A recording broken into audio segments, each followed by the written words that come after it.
बेटी रूनो की झुनो की खेले मम्मी आगाना।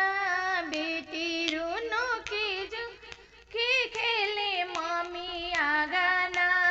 अपना मम्मी के गोद में पसार रुदना। अपना मम्मी के गोद में पसार रुदना। मम्मी हमारा से बतावा जोगवा जाने लुके ताना। मम्मी हमरा से बतावा जोगवा जाने लुके ताना। मम्मी सब जोगवा दे दा तू बेटी के आपना।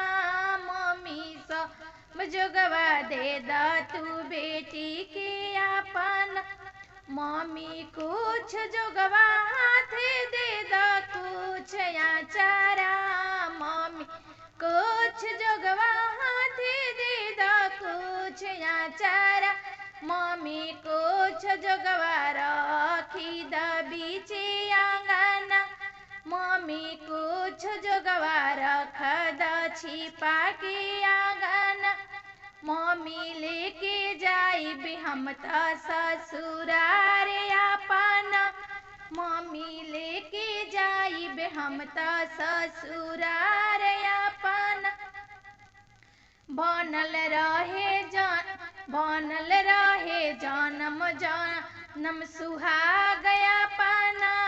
बनल रहे जन्म जन्म सुहाग अपना। हरदम संग हरदम रहब हम त पिया जी के साथ अपना। हम हरदम रहब हम त पिया जी के साथ अपना। बेटी